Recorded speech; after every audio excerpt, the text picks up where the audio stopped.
นี่นะคะมาพบกับออมอีกแล้วนะคะในช่องออมมี่นะคะวันนี้นะคะออมจะมารีวิวอิสลามนะคะ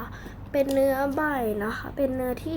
สูตรมัสเมโล่นะคะเนื้อมันจะนิ่มๆจิ้มฟินนะคะเดี๋ยวไปดูเนื้ออิสลามกันเลยค่ะนี่นะเนื้ออิสลามนะจิ้มให้ดูนะกระปุกมันเอาไปซื้อมานะคะกระปุกนี่นะมันไปซื้อกระปุกมาถูกมากเลยนะแต่เนื้อจิ้มฟินนะคะนี่นะยืดนะก็เนื้อแบบจิ้มฟินอะ